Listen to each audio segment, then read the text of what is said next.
we at Manchester United, we were going to win every game. And similarly with Wayne, you know, he had an issues with Wayne, and we would have big discussions about Ronaldo because there was rumours around. We always felt that he would move probably to Madrid at some stage. You know, 80 million payable up front in our bank account. How close were we to getting Ronaldinho?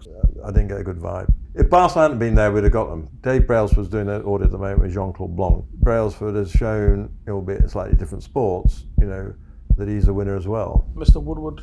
You know, and I was available, but I think he wanted to plough his own furrow. It's a 5 with 5, 5 with 5, and you already know this.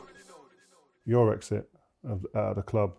Do you look back at that now? Is it, with hindsight we keep mentioning, but do you look back at that time and think, I've done it perfectly right, or is there a little bit of, you know, I maybe could have done it differently or whatever?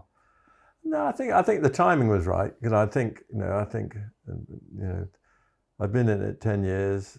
I've been at the club 16 years. I love the club in 10 years, and I think the old saying, it's better for people to ask why are you going, as opposed to why aren't you going. And I just felt, you know, from the outside, people would know a difference, but I was sort of, you know, had a bit less energy in certain areas. So, for example, I mentioned that I was, you know, I always call back an agent when they contacted me, and this, that, and the other. I was getting a bit more, you know, how should we put it, less enthusiastic about doing that. So sometimes you can tell that, you know, and it is, you know, it was a privilege, it was an honour, it was fantastic, but I didn't want to be in a position whereby I just, you know, not going through the motions, because I wouldn't have done that, but wasn't putting as much in as perhaps I had done in the past. And I always think also organisations need new ideas, new people, new enthusiasms, and whatever. So I don't, you know, you never know. Hindsight, as we've had in this conversation, is great, you know, and there was nothing like, you know, being the chief executive and winning a trophy. I can tell you that. You know, we've won a few trophies since I stepped down. I'm still the director of the club, but it feels great as a fan, but it isn't the same. And you trust me, you know, you're there. So you never know. But I don't regret the decision. I look forward. I've managed to stay in football through UEFA and other responsibilities. It's not the same, clearly, but it is club football, because that is clearly the best. But it's nonetheless, it's enabled me to be involved with the game, which I love and have enjoyed since I was a wee lad. Did you plan leaving the same time as Sir Alex, or how did that happen? Did you talk to him first, or? No, you know, so no, I sort of decided. So I told him in January of that year, and then, you know, and he decided thereafter. I think he clearly, you know, I think he discussed it with his family, and, you know, and determined that he wanted to get out with success, and he clearly had a successful season in terms of the league, etc., which he clearly deserved, and he's much more important for him to choose his own timing of leaving than me, and I think that's how it happened. A few people have said it was wrong to both go at the same time, etc., but it is what it is. We've got to look forward now. Did Mr Woodward ever contact you for advice when he took over?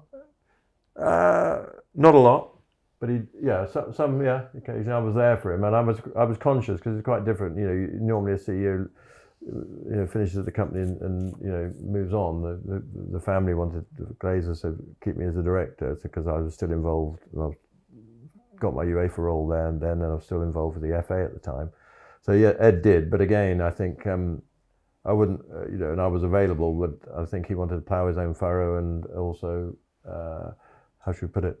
You know, was comfortable in what he was doing. So we had a handover, because effectively, so I did introductions to him, say from the January through to the June when I left, with agents and certain things like that. But, you know, so, you know, I think he was comfortable with what he was doing when I was available. How have you seen the post yourself and Sir Alex Ferguson era of Manchester United? It's been difficult, as a fan as well, to watch and to be a part of. Yeah, it's been very difficult, and it's been very disappointing. And I think, you know, the football's only got bigger in that time, as we've seen, whether it be, you know, the investments coming in, the growth of the game in terms of media revenues, and growth of the Champions League, the Premier League, etc. And I say, you know, it goes back to the point, early part of the discussion. It's all about the players, and I think, you know, if you're honest about it, the recruitment's been disappointing. It's been disappointing. It's not, if you look at the players and the investment, the amount of the investment, the club has put money into players, you know, over the years, and it's, you know, but, you know, for whatever reason, not got the right players. I don't know if it's the structure, the scouting, the negotiations, or whatever. It's had some disappointing buys. It has some successful buys, but more often, a lot of them being disappointing in terms of the standards we're at. If you've had so much success over the years, surely there should be more communication. Like, for example, I work for Rio, right? Yeah. If I was going into an area that he had more knowledge in, I would reach out, probably regularly. Especially you guys are like, from the outside looking in, Man United's like a family club, right? As big as it is. For me, it makes more sense for me to like reach out to Rio, and hopefully you would advise, right? Yeah, but I think that you've got to be comfortable in your own skin doing that, and I think things move on, and so it's not for lack of availability. It's people to determine that was there, and they would change some of the approach. And as we've seen that today, the other day I read about Liverpool's replacement of Jurgen Klopp. It's going to be very data driven. Well, data's become much more prevalent in football today. They have XGs and all this sort of stuff. I don't understand it all. Steve loves it. Anyway, but they have all these things, and it's changed. So the game has moved on. So and I think. The last player deal I did with Alex was, Wilf Sahar from Palace in January 13. So that's the last time I dealt with an agent. I don't know, and all these things. I presume that's moved on, and these sort of things. So I don't disagree with the point you're making, but again, you've got to move with the times, and football in particular is a very fast-moving environment, and therefore you've got to be cognizant of who the movers and shakers now versus then, and deal with it. So. So my overriding thing is, Manchester United. It's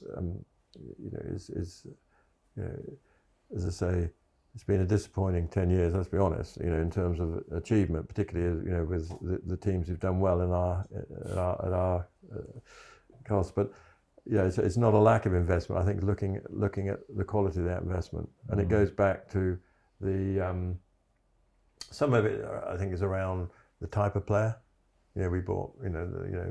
We were always very much looking at people like you, Rio, when you came in, or Ronaldo, or Wayne, the young players who were clearly the best in class, so to speak, in their particular area, and we could then look to work with them and give them a great career for 8, 10, 15 years, or whatever the case may be. Yeah. And that's what we're all about. And Alex was much more motivated in working with young players and Robin was affected. I think he was possibly, Edwin, slightly different for goalkeeper clearly, but I think Robin van Persie was the oldest player we bought. When he was 29 when we bought him, and that was the oldest we'd ever bought since I was in there. So. Wow. But I think Manchester United's got a lot of great strengths. I think we've got a new investment coming in with Sir Jim Ratcliffe. Dave Brailsford's looking at the club. So I think there's a bit of momentum there now, and a bit of, hopefully this is a catalyst for change.